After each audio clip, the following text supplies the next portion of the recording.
Dr.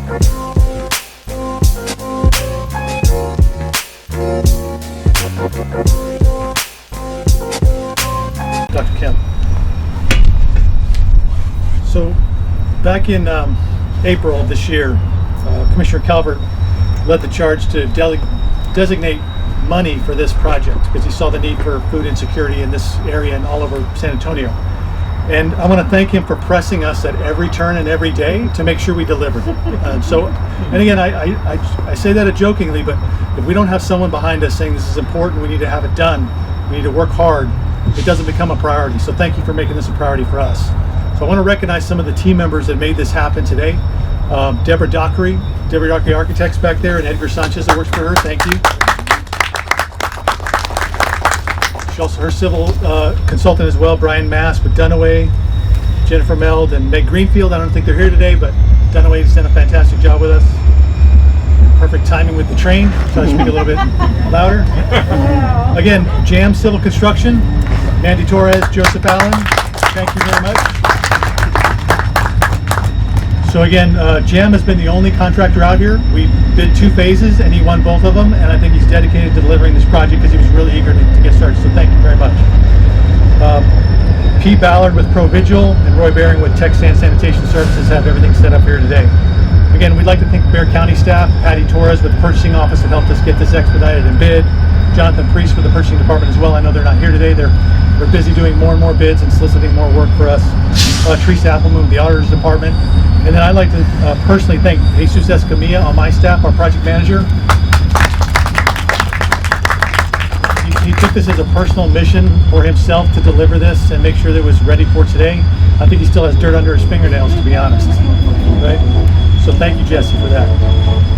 So without further ado, I'd like to introduce Commissioner Tommy Calvert.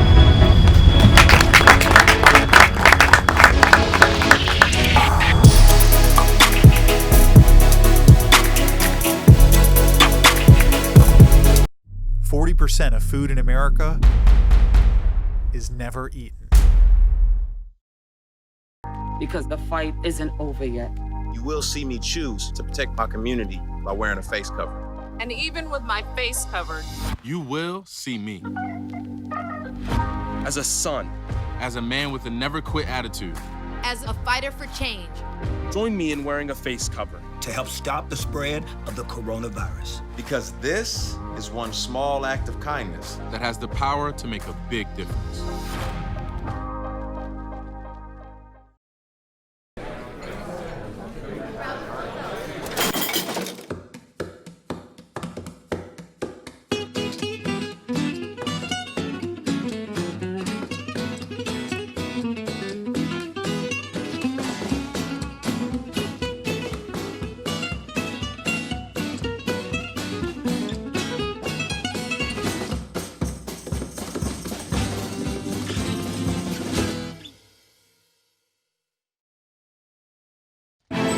Nothing to do this week?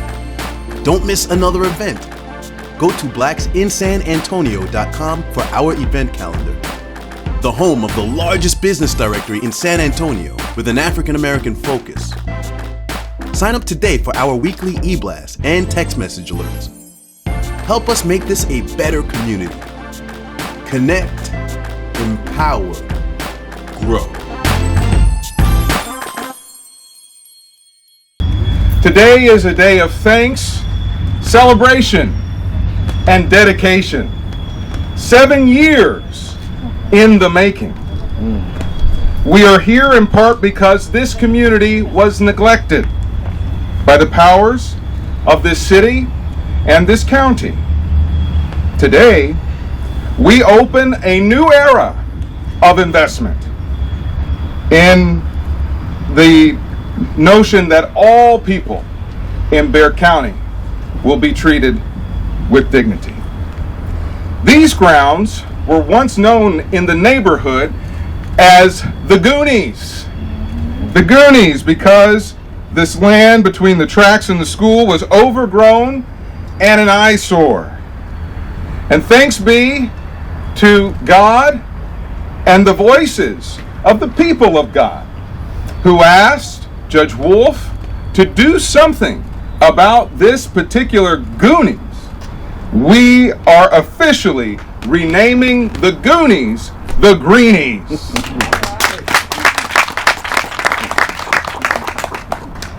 The Greenies, phase 1, will be for planting broccoli, cabbage, kale, spinach, and other hardy vegetables that the poor and working class can't often afford or find in their grocery stores. The county is partnering with the food bank to distribute these crops during the pandemic and for our future.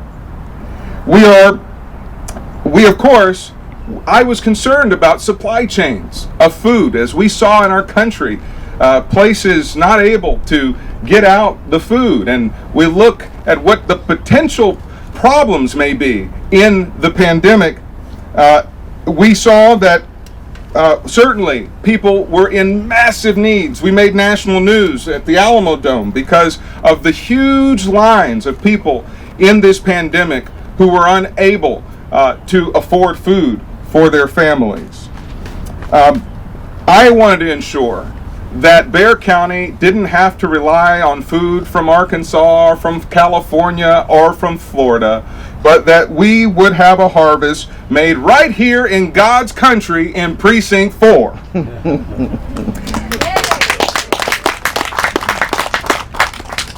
So I want to thank Eric Cooper.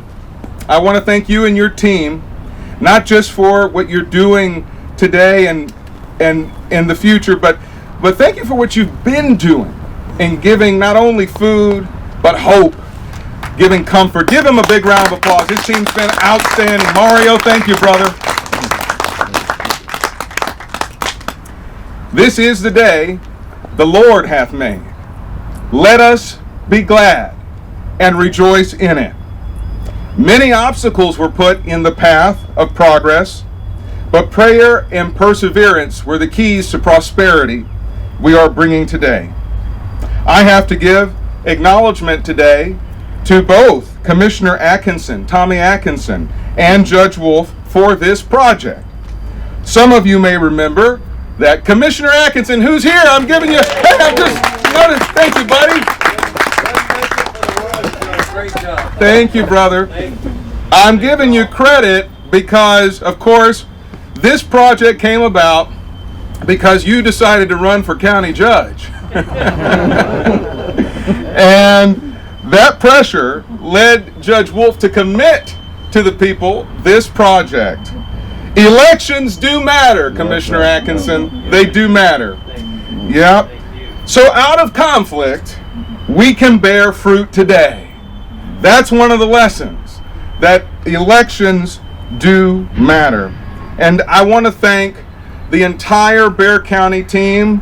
Thank you, Dan Curry, for your help and your team. Jesus Escamilla has been a true delight to work with, and thank you, Jesus, for weekly championing this and daily championing this. I salute you. I salute you for helping us get to this day. And the entire Bexar County Facilities team that was part of working double time. Of course, I want to also acknowledge, as Dan has, sorry, there's lots of flies up here, and flies have been the political thing of the week, so I'm hoping one doesn't rest on me. I'm swatting that away. You're not going to see me with my pomade all stiff and everything. I'm going to move a little bit. Y'all don't mind. I'm not going to have y'all with a picture of me with a fly on my head. Not me. No, sirree.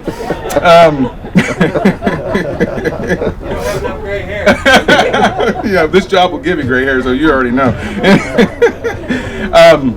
Let me thank Deborah Dockery, the woman who took my vision into plans. Has been a joy to work with Deborah Dockery and Dockery Architects, her entire team. She's a tremendous leader, and you and your team should be very proud of the legacy that you're leaving today. Give Deborah another big round of applause.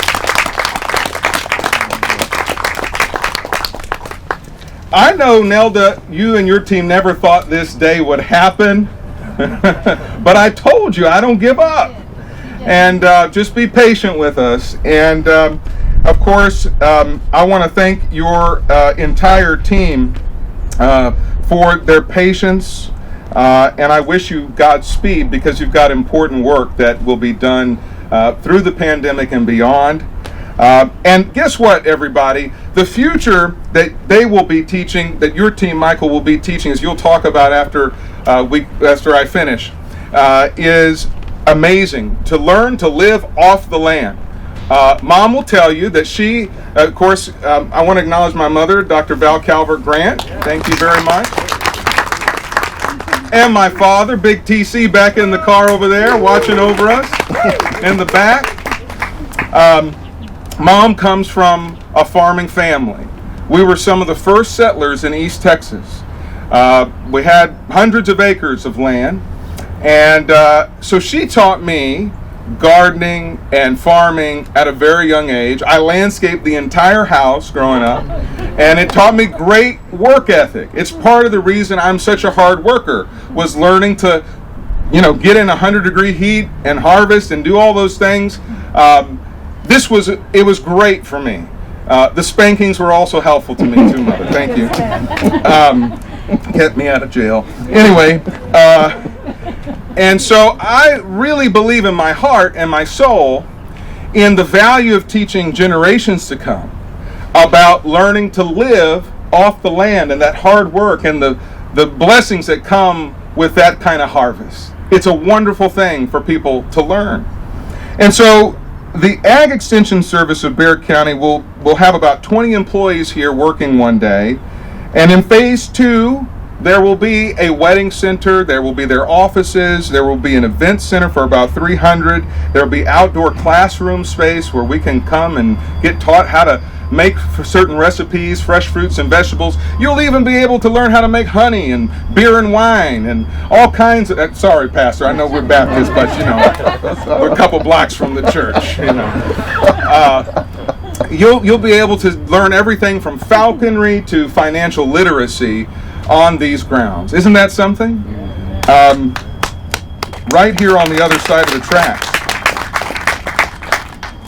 Let me thank the hard-working construction crew from Jam Construction, all their subcontractors over there. I have heard they've been working overtime, Saturdays, weekends, to try to make this on time, because there has to be a coordination not only of all of the permitting and things, but the plants that we have were grown for us for this harvest, specially timed for this week. And so there were obstacles along the way, but Jam Construction has worked overtime. I want you to give them a big round of applause for their team's hard work. And last but not least, I hope you didn't think I forgot about you. Let me thank the neighborhood and community leaders who are gathered here today. Because on your shoulders, you planted the seed with me many years ago as a young man to be able to give back to this community.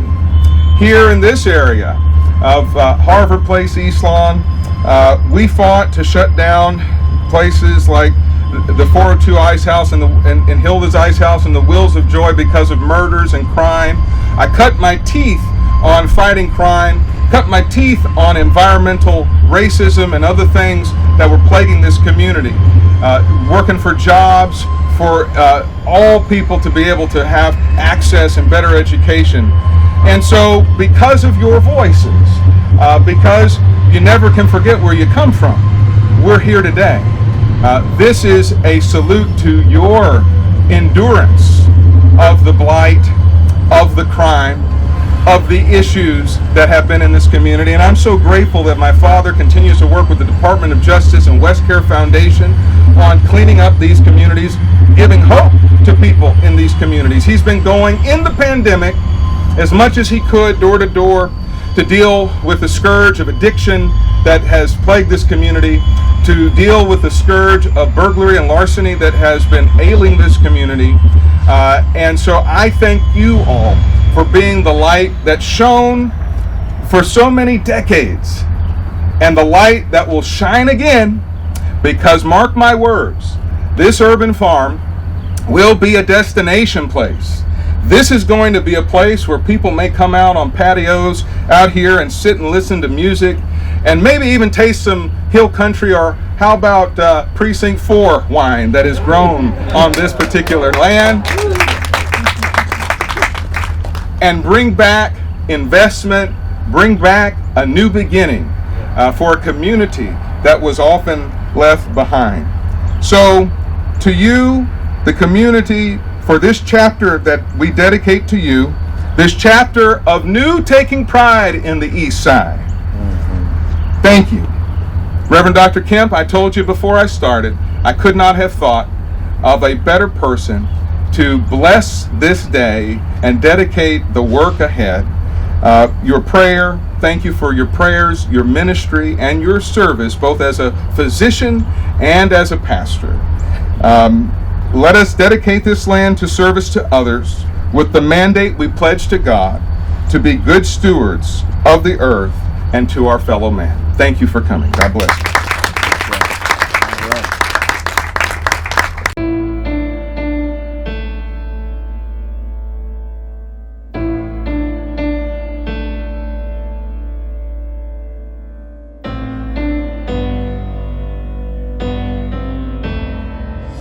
This is where you rise, this is where you shine, this is where you become the greatest of all time. History in the making.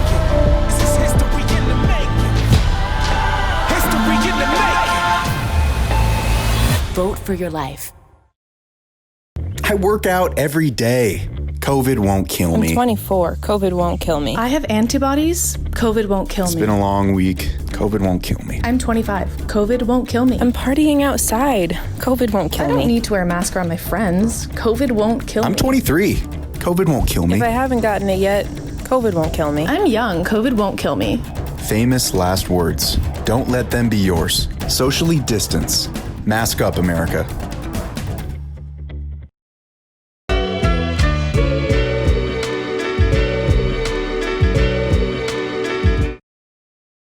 One in 3 adults has pre-diabetes. That means it could be you, your favorite brother, your other brother, you, your football buddy, your football buddy, you, your plumber, breathe right into your foot, your plumber's masseuse, yes, you, your dog walker, your cat jogger. With early diagnosis, pre-diabetes can be reversed. Take the risk test at doihaveprediabetes.org.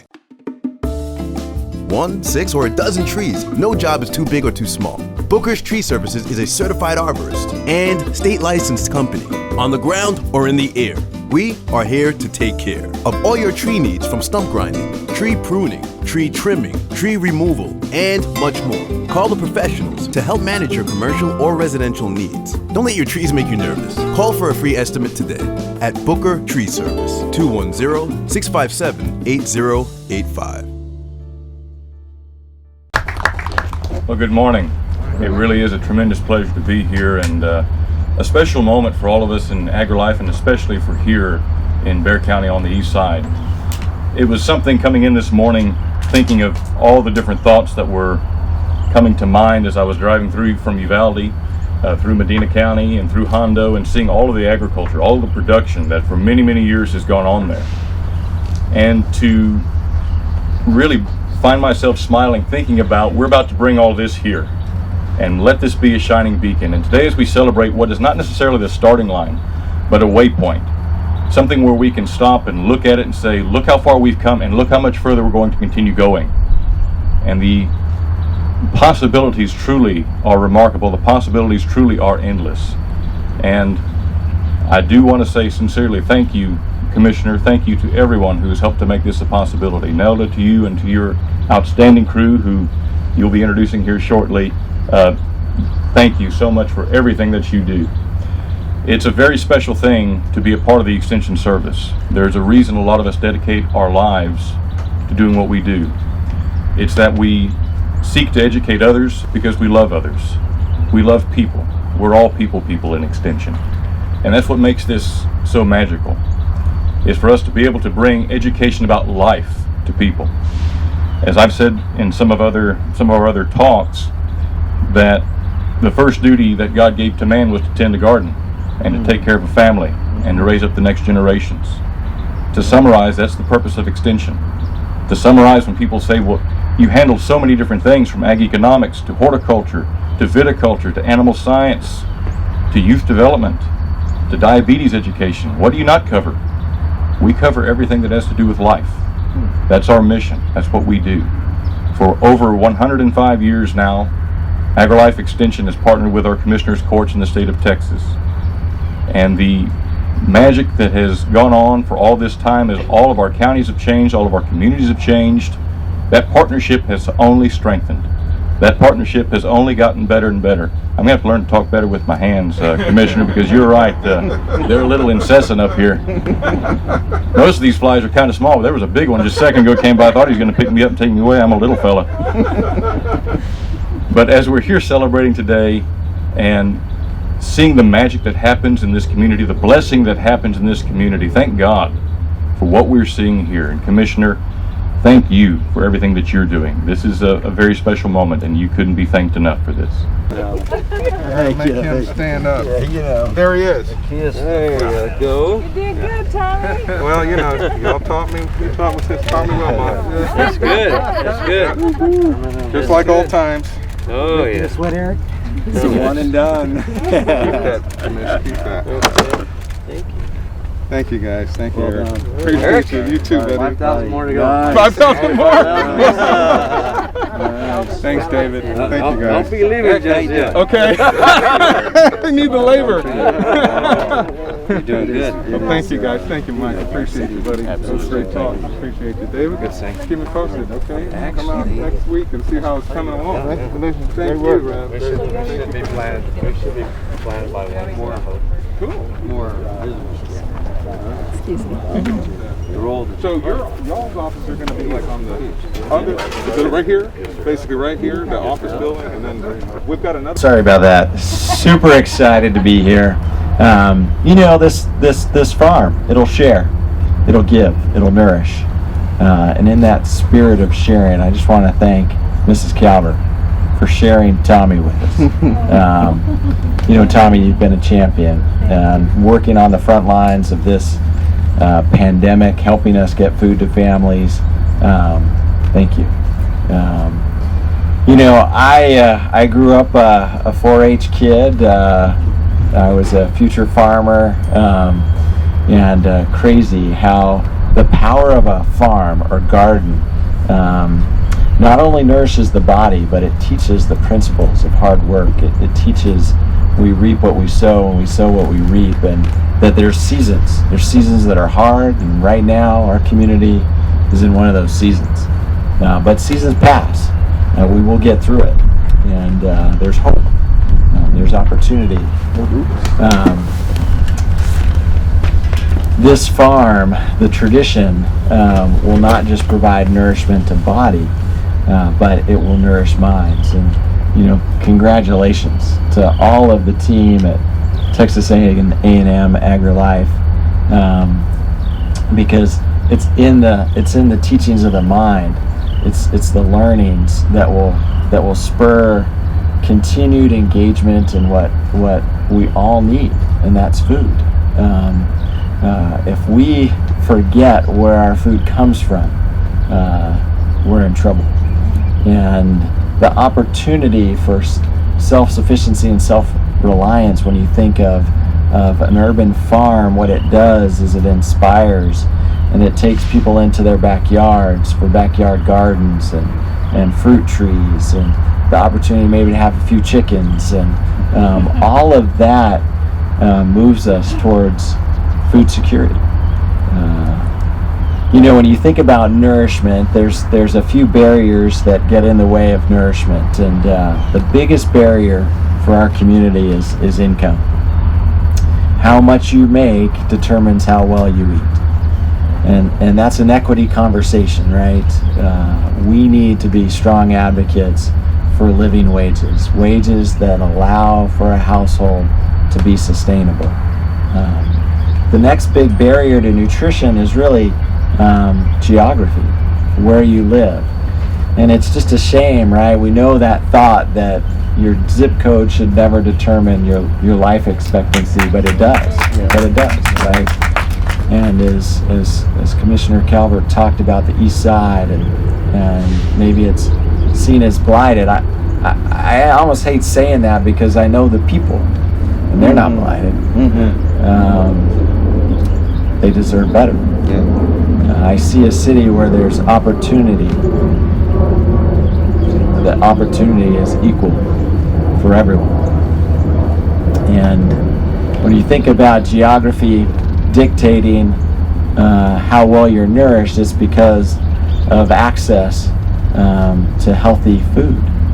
And whether that's because you're missing a grocery store and you live in a food desert, or there's a density of maybe unhealthy food, a food swamp, that density of fried, cheap, dollar menu nutrition. It's not nutrition, right? But it's a belly filler. The third big barrier is education, and Texas A&M AgriLife is about this work, as is the food bank, and that's bringing back the knowledge of cooking, right? Our fast-paced society has moved us from the kitchen and into restaurants. The COVID-19 crisis has pushed us now out of restaurants and back into our homes, and we need to take this opportunity to see in the season of this struggle where there's a blessing, and that blessing is that we slow down and that we take the opportunity to be with our families and to nourish around our own tables food that we prepared with our own hands, from our own culture and from our parents and our prosperity. So education and knowledge about how to cook. The fourth big barrier to nutrition, the last one, is really just the competition and the marketing in the space, right? And how we all fall prey sometimes to those advertisements of quick, convenient, easy. What I like to think about is like the Super Bowl, right? The Super Bowl, the most expensive advertising money can buy. And just think about what ads you see when watching the Super Bowl. And I don't want to pick on those companies, Doritos, but Taco Sunday, chip, yeah, exactly. You got fast food, right? You got all the fast food you want, from Taco Bell to McDonald's. You've got chips galore. You know, you've got soda. You know, beer. If it wasn't for the avocado produce wouldn't get any airtime.